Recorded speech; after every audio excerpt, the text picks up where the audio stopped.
सहनावतु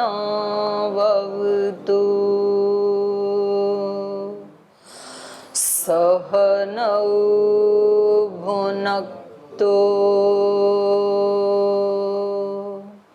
सह वीर्यङ्करवावहै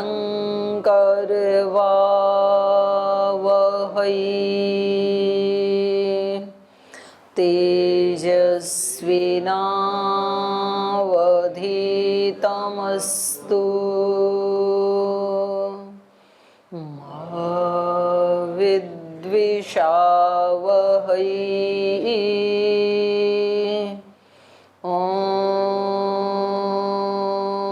शांति शांति शांति।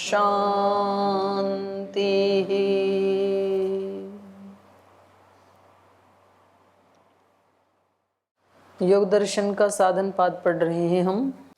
साधन पाद का आज 28वां सूत्र हम पढ़ रहे हैं और पीछे के 27 सूत्रों में हमने कर्म योग को पढ़ा, 5 क्लेशों को पढ़ा और उसके बाद मुख्य रूप से हेय, हेय हेतु, हान, हानोपाय। हान के उपाय के रूप में इन्होंने बताया विवेक ख्याति, अविप्लवा विवेक ख्याति और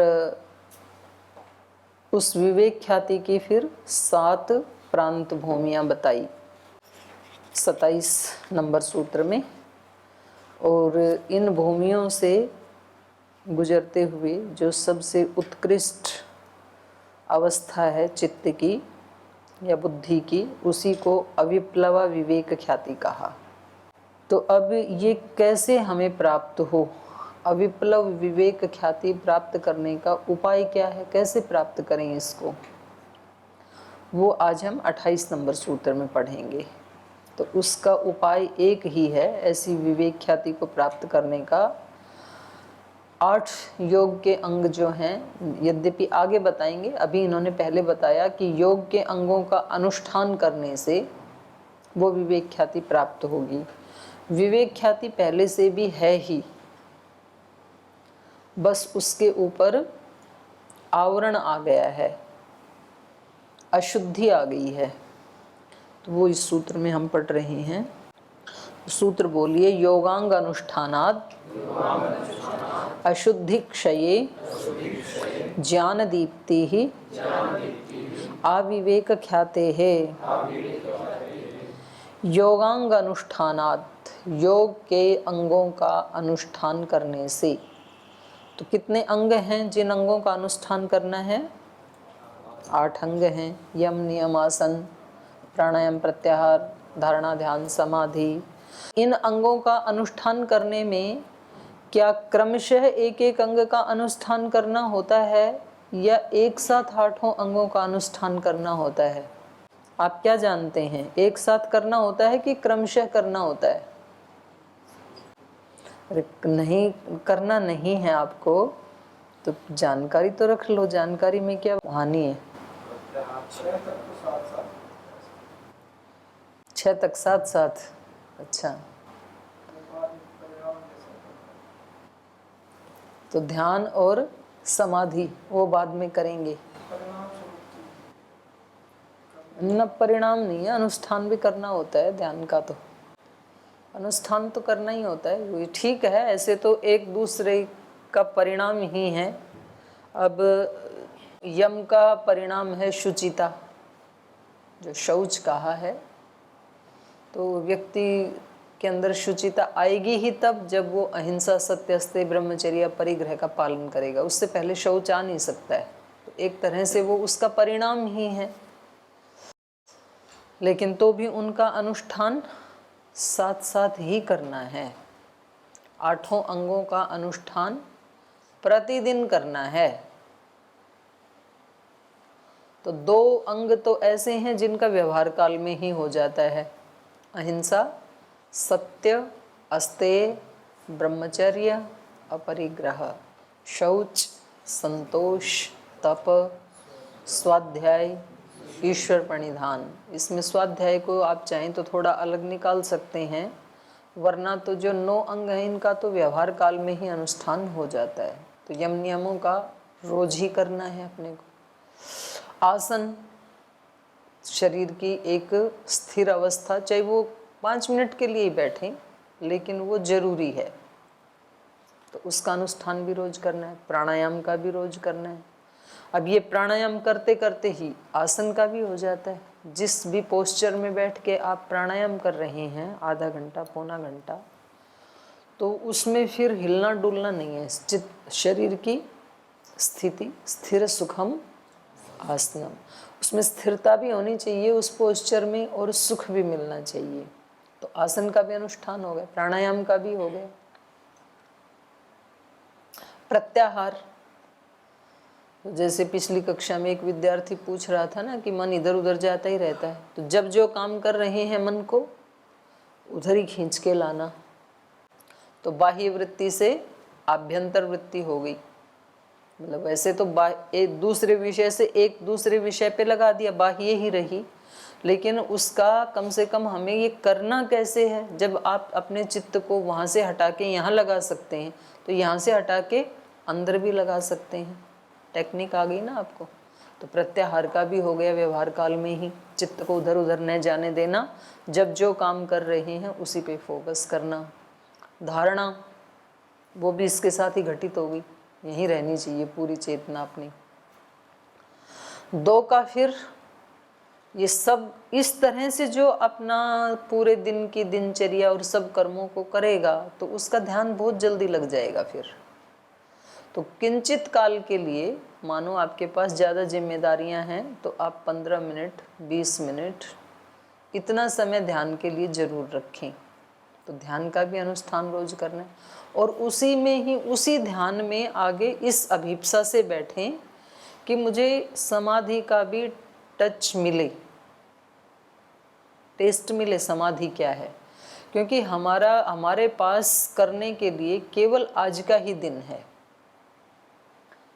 कल की गारंटी नहीं है हमारे पास, कल होगा कि नहीं होगा। तो फिर ऐसा ना हो कि भाई हमने उसका टेस्ट भी नहीं किया, उधर ध्यान भी नहीं दिया और उससे पहले ही हमारी मौत आ गई।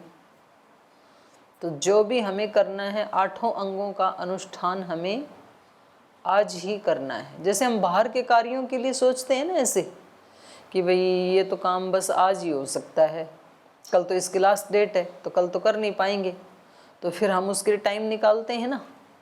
और यदि हमारे को ये पता होता है कि अभी तो 2 दिन और हैं, तो फिर वो टाइम नहीं निकलता।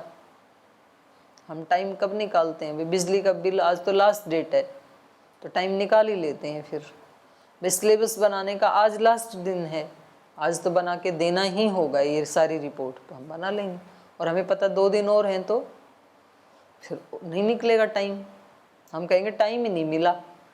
तो टाइम मिल जाता है और टाइम नहीं मिलता है जब हमें ये पता होता है कि समय मेरे पास बहुत कम है और ये मेरा सबसे महत्वपूर्ण काम है। आपने कितने विद्यार्थियों को पढ़ाया, कितनों को परीक्षा दिलाई, या घर में कितने मकान बनाए, ये सब तुरंत ऐसे एक ही उसमें ना, जैसे बारिश आती है और एक झटके में बह जाता है सारा कूड़ा करकट, ये 1 मिनट में आपका किया अनकिया हो जाएगा।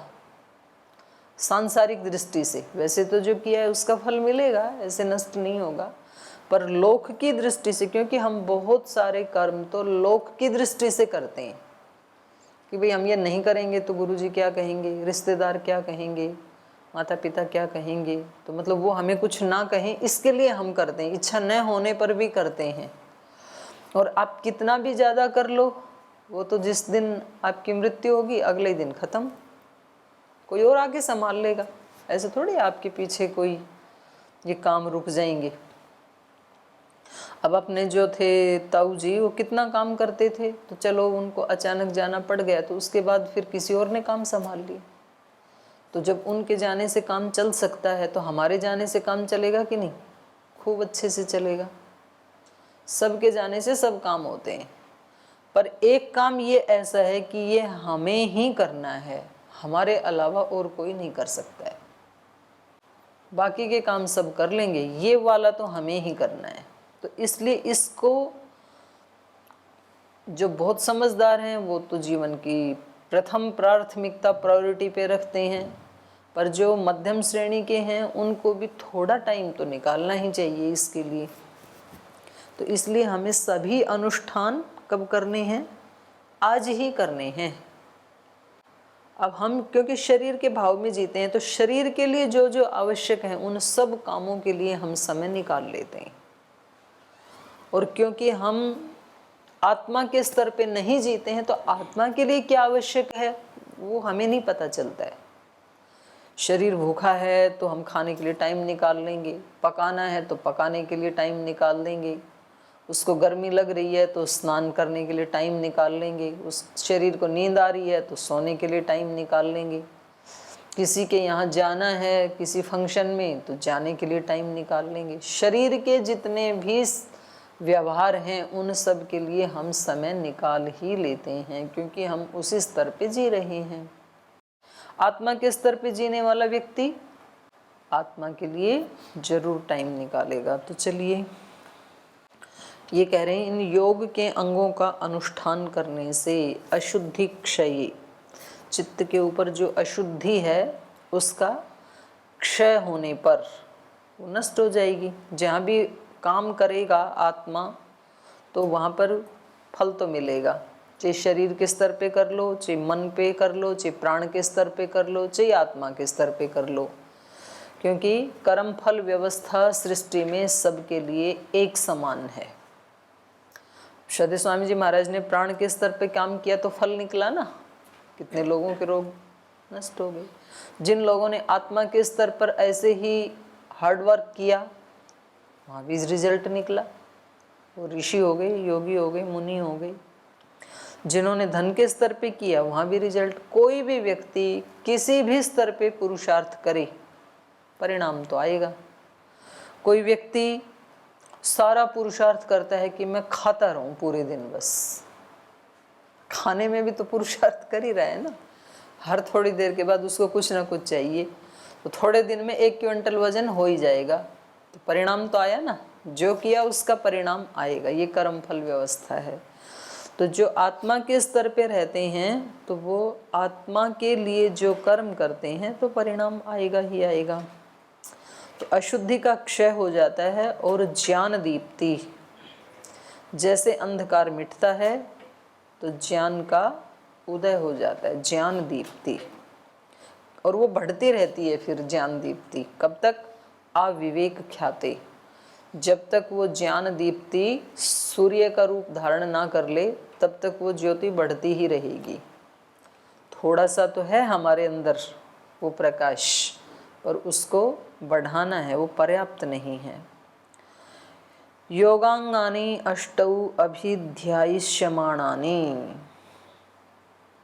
बोले योग के अंग कितने हैं जिनका अनुष्ठान करना है? तो बोले योग के तो 8 अंग हैं। जो योग के 8 अंग हैं वो कहे जाने वाले हैं आगे। अभिध्यायिष्यमाणानि माने कथयिष्यमाणानि, कहे जाने वाले हैं। तेषाम अनुष्ठानात्, उनका अनुष्ठान करने से, पंचपर्वण विपर्यस्य अशुद्धि रूपस्य क्षय नाशः, तेषाम अनुष्ठानात्, उनका अनुष्ठान करने से। तो यहाँ पर भी भाष्य भी इसी बात का संकेत कर रहा है कि उन सभी अंगों का ही अनुष्ठान एक ही साथ करना है। उनका अनुष्ठान करने से पंचपर्वणः विपर्यस्य, जो 5 प्रकार का मिथ्या ज्ञान है, अशुद्धि रूपस्य, जो अशुद्धि रूप 5 प्रकार का मिथ्या ज्ञान है, अविद्या है, उस अविद्या रूप का क्षय, क्षय का कोई खोल के बताया, नाशः, उसका नाश हो जाता है। फिर जैसे ही योग के अंगों का अनुष्ठान करेंगे अशुद्धि का नाश हो जाता है। तत्क्षये सम्यक ज्ञानस्य अभिव्यक्ति, और उस मिथ्या ज्ञान का नाश हो जाने पर ही सम्यक ज्ञानस्य अभिव्यक्ति, सम्यक ज्ञान की अभिव्यक्ति हो जाती है। सम्यक ज्ञान पहले से ही है, इसलिए यहाँ पर उसकी उत्पत्ति नहीं बताया बल्कि अभिव्यक्ति बताया है।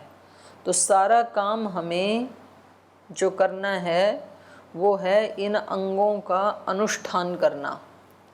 जो कल श्रद्धेय आचार्य जी बता रहे थे ना कि हजारों शब्दों की ध्वनि से कर्म की ध्वनि ज़्यादा स्ट्रांग होती है, तो यहाँ भी योग में भी सब करने का है, सुनने का समझने का कम है, 1% है, और 99% करने का है। ये बाकी ज्ञान तो अपने अंदर ही है, उसकी अभिव्यक्ति हो जाएगी। अशुद्धि का नाश करना है और इस नाश से सम्यक ज्ञान से अभिव्यक्ति, सम्यक ज्ञान की अभिव्यक्ति हो जाती है, न कि उत्पत्ति हो जाती है।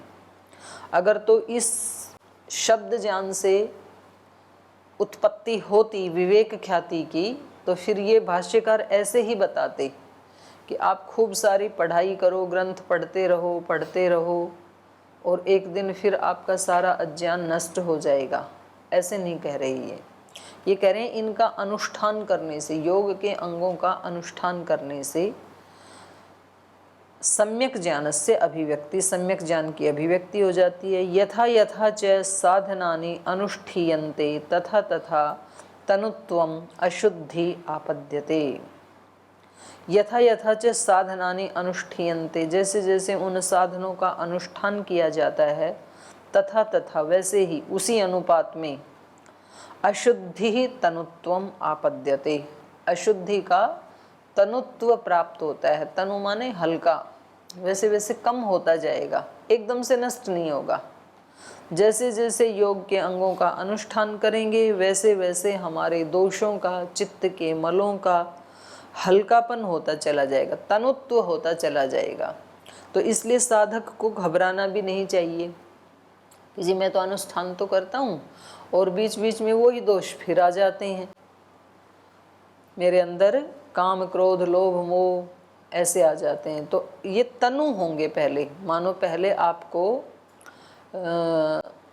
हर दिन गुस्सा आता था और अब आपको 5 या 7 दिन के बाद आता है, 5 दिन निकाल लेते हैं आप उन्हीं चीज़ों के सामने, उन्हीं परिस्थितियों में, तो समझ लो ज्ञान दीप्ति हो रही है, कम हो गया ना।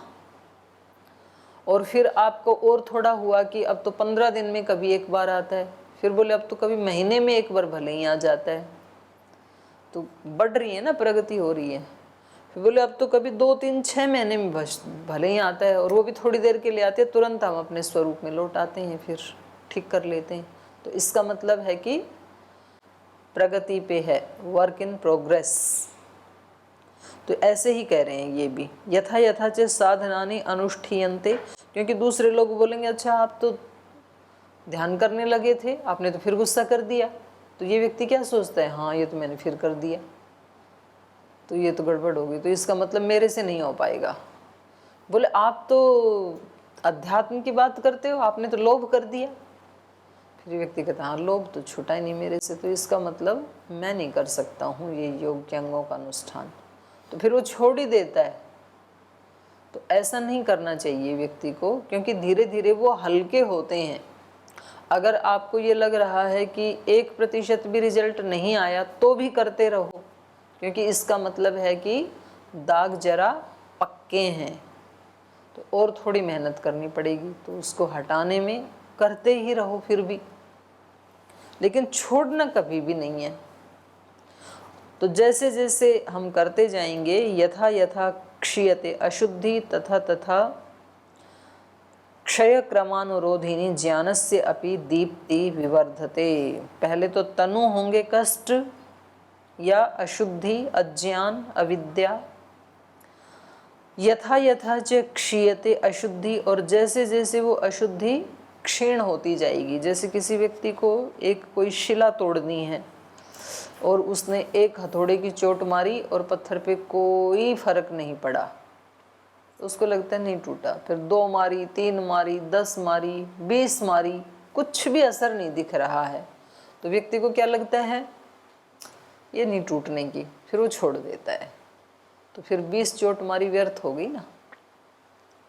और वो कहता है कि कभी ना कभी तो टूट ही जाएगा, तो फिर मारता ही रहता है, मारता ही रहता है, और फिर कहीं जाके 100वीं चोट में वो टूट जाता है। तो अब आप क्या कहेंगे, 99 चोट व्यर्थ गई? नहीं गई। 99 का ही परिणाम है ये। वो अंदर से दरकता रहा, भले ही आपको नहीं दिख रहा था लेकिन असर तो हो रहा था। तो ऐसे ही कह रहे हैं ये, यथा यथा च क्षीयते अशुद्धि, जैसे जैसे अशुद्धि क्षीण होती है, भले ही हमें नहीं पता लगता है, भले ही दूसरे को भी नहीं पता लगता है, लेकिन अंदर से क्षीण तो हो रही है। तथा तथा क्षय क्रम अनुरोधिनी, उस क्षय क्रम का ही अनुसरण करने वाली ज्ञान दीप्ति, जिस मात्रा में आपने योग के अंगों का अनुष्ठान किया, 10% कर रहे हैं तो विद्या का नाश भी कितना होगा हनुमान जी? क्या बोला मैंने? 10% ही होगा। तो जिस क्रम से हम योग के अंगों का अनुष्ठान करेंगे, क्षय का क्रम भी उसी का अनुसरण करने वाला होगा। क्षय क्रम अनुरोधिनी ज्ञानस्य अपि दीप्ति विवर्धते, ये ज्ञान भी बढ़ता जाता है। आप कहते हैं कि जी पहले भी मैंने योग दर्शन पढ़ा था तो उस समय तो कम समझ में आया था और अभी तो मेरे को ज़्यादा समझ में आ रहा है।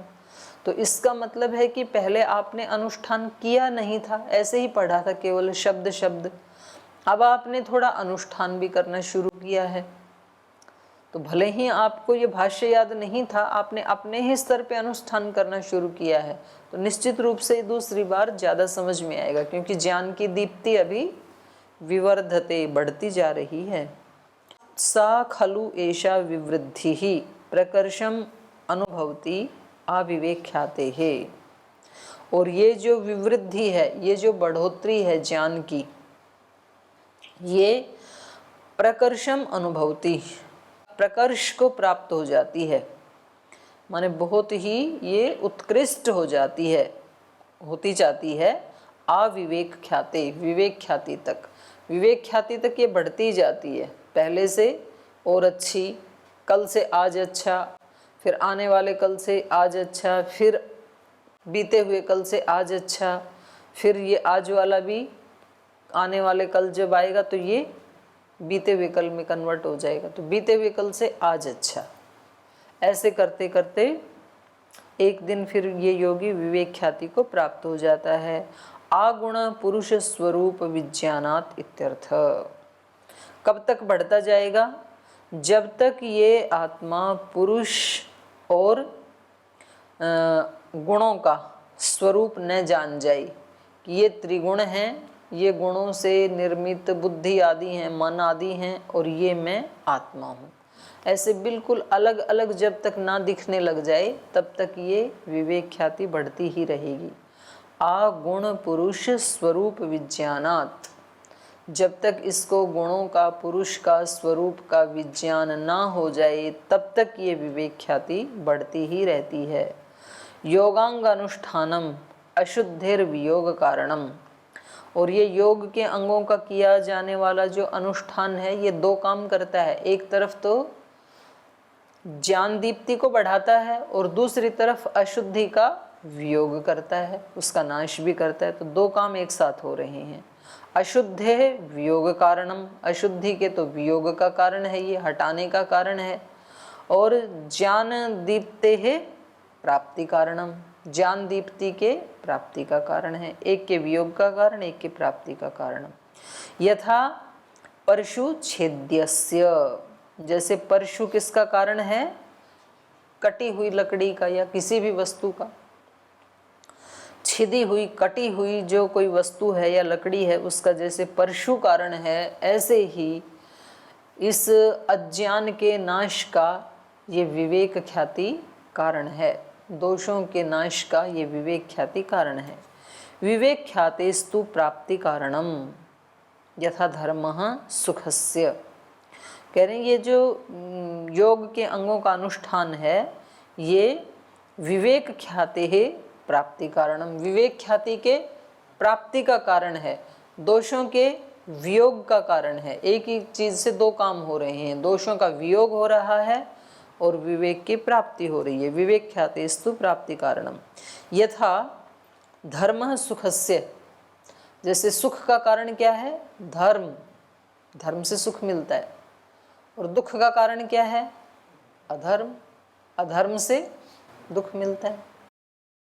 तो ऐसे ही ये योग के अंगों का अनुष्ठान भी ज्ञान दीप्ति की प्राप्ति का कारण है, अशुद्धि के वियोग का कारण है।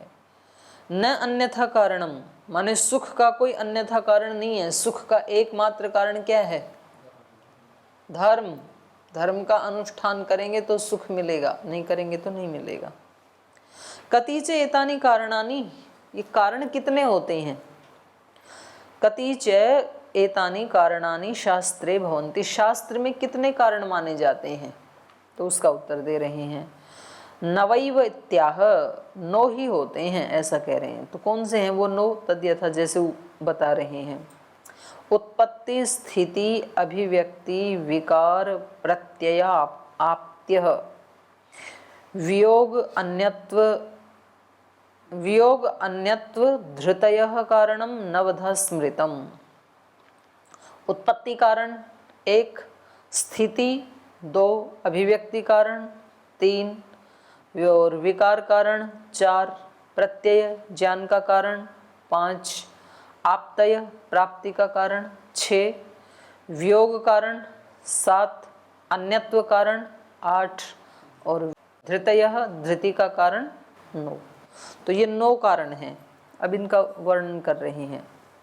तत्र उत्पत्ति कारणम मनोभवति विज्ञानस्य, जैसे विज्ञान की उत्पत्ति का कारण क्या है? मन।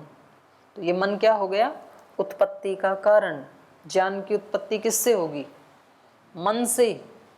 तो मन हमारा बहुत महत्वपूर्ण साधन है, भगवान का दिया हुआ। तो मन को संभाल के रखना है, इसको दुखी सुखी नहीं होने देना, इसको निराशा में नहीं डूबने देना। कमज़ोर हो जाता है ना उससे, तो मन अब बहुत काम आएगा। यही मन रहेगा अगले जन्म में भी, आगे भी लेके जाना है। ऐसा नहीं कि भाई चलो हाथ पैर कमज़ोर हो गए तो मृत्यु के समय टूट फूट जाएंगे, कोई बात नहीं, अगले जन्म में नए मिल जाएंगे।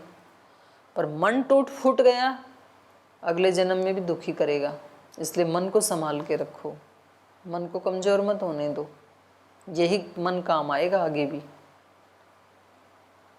तो इसको राग द्वेष से, मोह से, लोभ से, कामनाओं से युक्त मत होने दो। इसको डिप्रेशन से युक्त मत होने दो मन को। इसको चंचलता से युक्त मत होने दो, नहीं तो ये अगले जन्म में भी तंग करेगा। तो अभी इसको ठीक करना है। तो विज्ञान हमें चाहिए, विशेष ज्ञान, विवेक ख्याति, और उसका कारण क्या है? मन। तत्र उत्पत्ति कारणम मनः विज्ञानस्य, उस विज्ञान की उत्पत्ति का कारण मन है। स्थिति कारण क्या होता है? स्थिति कारणम मनसः पुरुषार्थता, माने पुरुष की जो पुरुषार्थता है, अर्थात भोग और अपवर्ग, वो किससे मिलता है? मन की स्थिति के कारण। दूसरा बताया था ना इन्होंने, उत्पत्ति कारण, स्थिति कारण। स्थिति का मतलब क्या है? ठहराव। वहां पर आया था ना प्रकाश क्रिया स्थितिशीलम। तो स्थिति का मतलब है ठहराव, चंचल, अचंचलता, अचांचल्य। तो ये बहुत काम की चीज है। जिसका मन स्थित रहता है, स्थिर रहता है, निर्विचार निर्विकार होता है, वो किसका कारण है? भोग और अपवर्ग का। भोग अपवर्ग दिला देगा ऐसा मन, और जो भागता रहता है तो नहीं दिलाएगा। शरीरस्य इव आहार, शरीर की पुष्टि का कारण क्या है? शरीर की स्थिति का कारण क्या है? आहार। स्थिति कारण बता रहे हैं ना। शरीर किससे स्थित रहेगा? भोजन से। आहार नहीं देंगे, खाना नहीं खिलाएंगे तो शरीर कमजोर होकर के मर जाएगा, फिर नष्ट हो जाएगा। तो ये 9 कारण बता रहे हैं, लेकिन अभी समय हो गया, तो हम शेष जो 7 कारण हैं इनको फिर अगली कक्षा में पढ़ेंगे। आज यहीं विराम लेते हैं।